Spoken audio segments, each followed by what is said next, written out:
Everybody, welcome to the How to Succeed podcast. Today I'm joined by Alana Nickel, who is a David H. Sandler Award winner. So we're in for a special treat. And we're going to be talking about the importance of sales coaching to your salespeople, right? As a sales manager, that's one of the things that we have to do every single day to make sure that our people are performing at the optimal level that we expect, and they expect to meet their personal and professional goals as well. So Alana is going to help us with some insights and some tips and tricks that will help sales leaders be better coaches. Welcome. Thank you. Thanks for having me. So let's put into context. I think sales leaders, it's a tough job, lots of stuff going Toughest in on. the company. Yeah, toughest in the company. It's hard. Everything, all roads lead to sales because we got to generate the revenue. But like, what are some of the big things that sales leaders should be doing on a daily or weekly basis? Like, they have big roles here. What are some of those? Yeah, absolutely. Well, I always like to first and foremost think of their role as like herding cats, right? We all know what Yeah, it's like when you're trying yeah, to manage salespeople, right? It's often like feels like herding cats, not an easy task. And I'll tell you, I think it's the most challenging job mhm, in any company. And I think a lot of sales leaders, sales managers really need to understand first and foremost, their goal is to grow their people. And sometimes what happens is they're constantly fighting between being torn for their external market and their internal market. So I yeah. think the first grounding thing we need to talk about is just that the role of a sales manager should be first and foremost to grow and develop your people, right? 100%.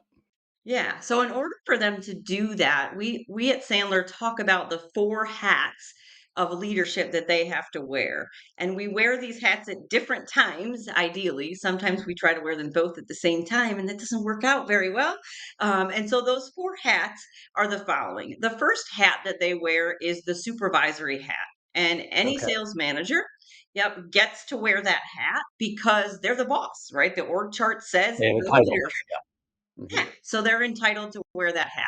And that supervisory role is really all about ensuring that our people are doing the right activity and supervising how in which they're doing it. Because without that supervisory role, it's very hard to do the other three I'm about to talk about. So that's really all about understanding what and how they're doing on a consistent basis, right? That's really what that supervisory hat is. And they're entitled to wear that role as the boss.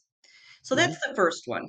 The other three are training. So they have to provide training for their people. And obviously, our clients typically involve us in helping to Mhm. train their salespeople. But that training hat is really all about skill development, giving them something that they don't already know. So teaching new knowledge, new skills.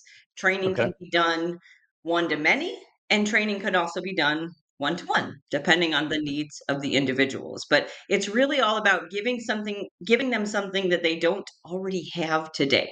And it could be product training, and it could be process training. Obviously, our clients involve us to help them with the sales development training, right? But that's really what that But it's training closing a gap of some sort, whatever Yes. it is. It's Yeah. Yep, through teaching new things, right? It's all about introducing new processes, products, Okay. ideas, etc., skills. What's the third hat?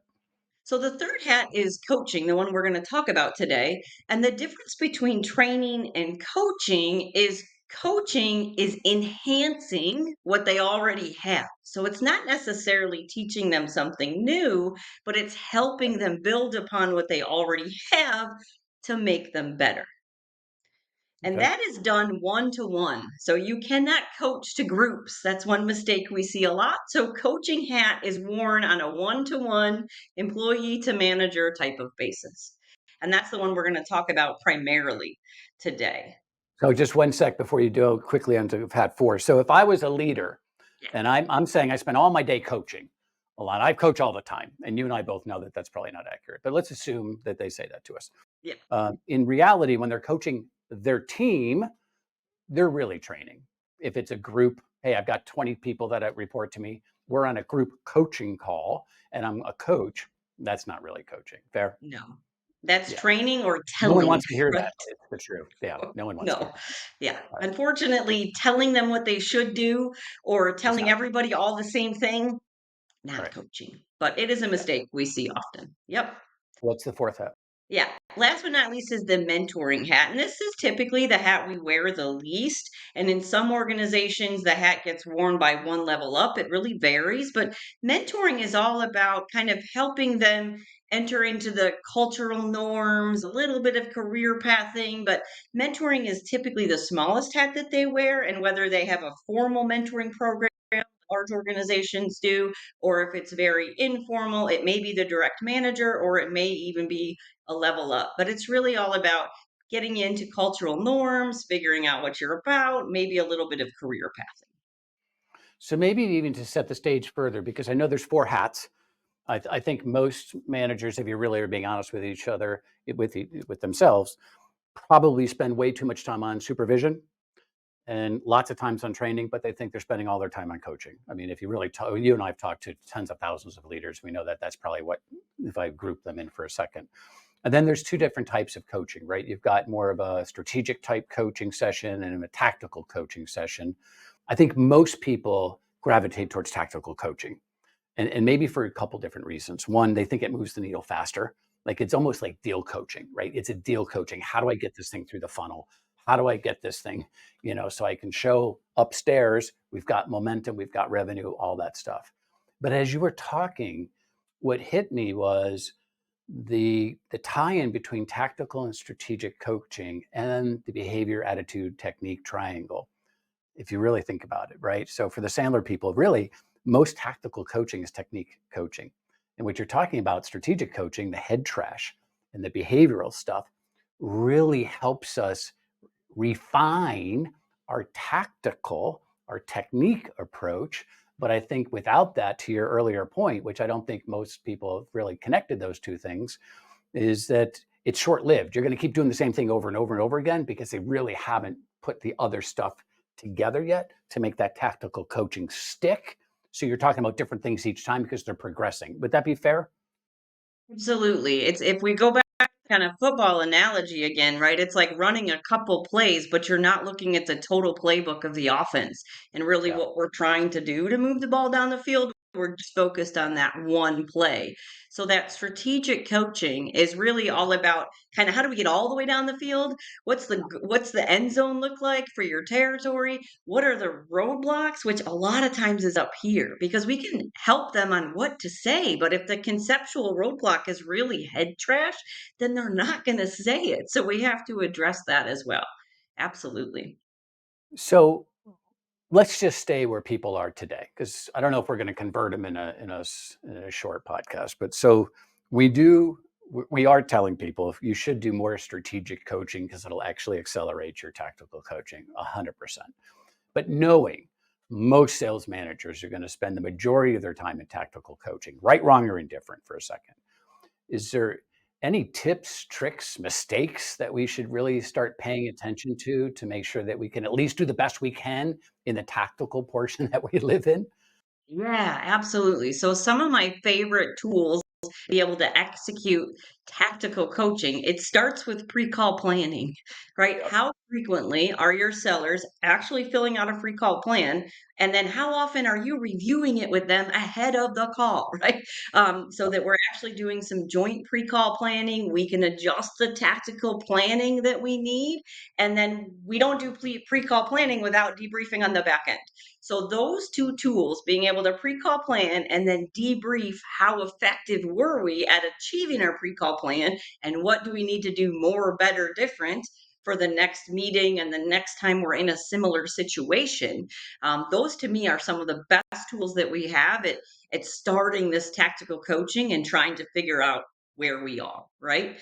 There's a couple more. One I would say is role play in practice, right? Your Yeah. sellers shouldn't be only role playing and practicing. Nobody likes the word role play, so I'm gonna use the word practice, but they shouldn't only be practicing when they're in a Sandler session if they're a Sandler client, right? You should be encouraging a culture of that role play and practice, whether it's with you, whether it's with peers, whether you do it as part of your sales meeting, whatever it looks like, you should build in that culture of practice as a sales manager and not just rely on your facilitator or your coach if you have one externally like us at Sandler. So those are some of the ones that just kind of jump off the page at me as places to get started with some tools and tactics to make that tactical Well, you don't even have, if you really step back for a second, there's, because most people are looking for what's the magic phrase and how do I do this and what's the magic word that I can progress this deal?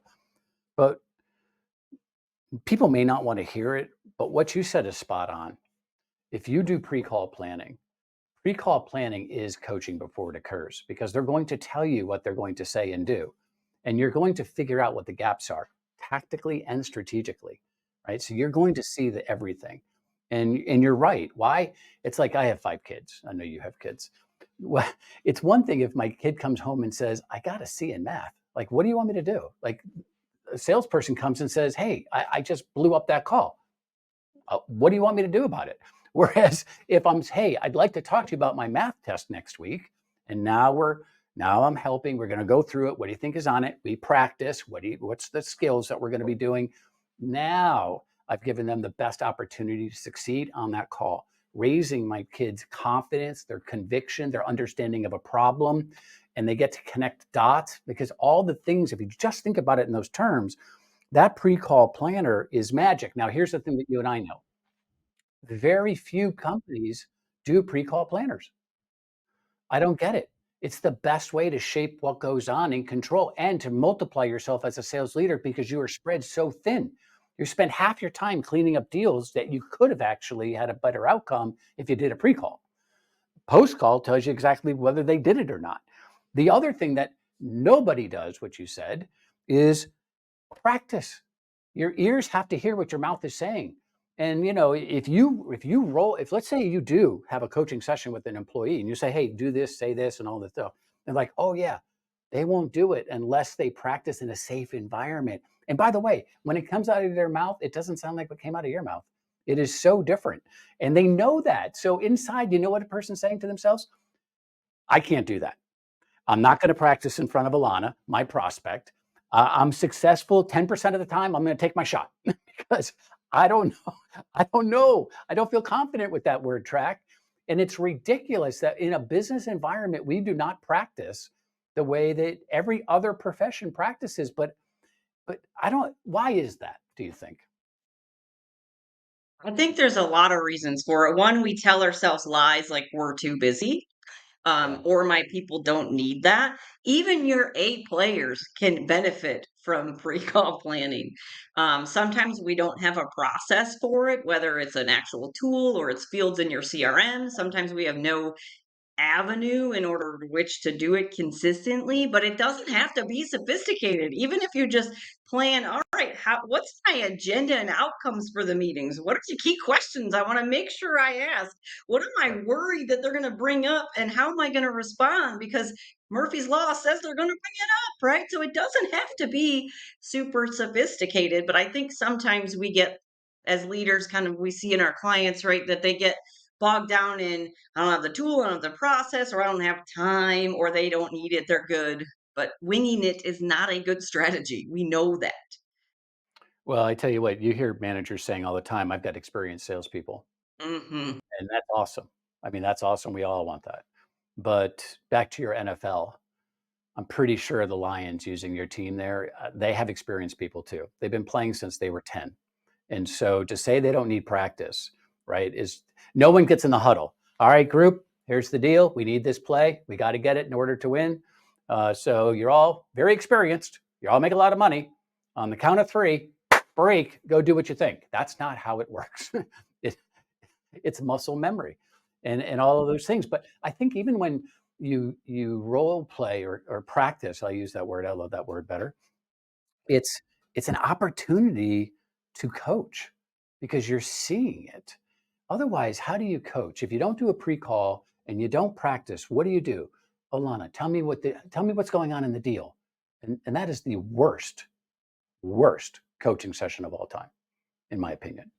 It's terrible. Absolutely. Or the debriefing that sounds like, "Hey, Dave, how'd your meeting go?" And the typical Yeah, response you get is, "It went great." It's it's typically awesome. what you get. What do I do with that? I don't Yeah, know. exactly. I'm not helping with So we've got 3 awesome tools. If you had to think about this success triangle, because we kind of talked about it as we weaved in the strategic and tactical, out of the thousands of leaders that you have coached and worked with, trying to increase both their performance and the team's performance, right? What if I were to ask you, hey, what's the go-to technique? What do you think the go-to mindset or attitude would be from a sales leader?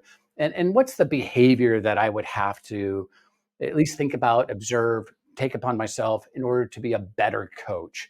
What do you think they would be? So let's start off with technique. I know you gave us three, those three tactics or three tools, which I love. Is there anything else that comes to mind? Like this is the go-to technique if we're using the behavioral My PATA. favorite technique is coming into coaching with the more, better, different model. So sometimes it's hard for us to articulate like where the gap is or what you should do, but in any situation, we can apply what do I need to do more? What do I need to do different? What do I need to do better? Right? That more, better, different really is a great way to frame up what are we trying to work on here so that we can get quick alignment. More, better, different. Great model for trying to apply Love that our model. coaching. All right, so let's just break it down for the listeners. First of all, when you ask people what they should do more of, that's awesome. Most sales managers spend more time on where did you mess up? What do you have to do differently? It's always a different conversation. But when you say, what do you do more of? Then what you're really saying is keep doing the muscle memory that had those positive results, right? So that is a positive thing. But then more better, what do you have to be better at? What do we have to be different at? You're actually doing that again. You're back to almost that balance between tactical and strategic because you're getting me to start thinking about how would I have to change. I love that versus the traditional, coaching session that doesn't really have the best outcome. So I love that tactic. Mindset or behavior, which one you want to tackle next? Attitude mindset as a sales manager, sales leader for being able to do this. I So think what it is it? starts honestly with knowing that my mindset is my job is to grow my people. And the most effective way for me to grow my people is to through coaching, one-on-one development. Sometimes we tell ourselves that we have so many other things to do that we don't realize it, but it starts with our belief system that that's the most effective lever that we can pull as a sales leader. So we better make time for it. I love the other one that you said as well. The value of a sales leader is determined not by the information that you tell your salesperson in coaching, but by the information that they self discover and tell you back.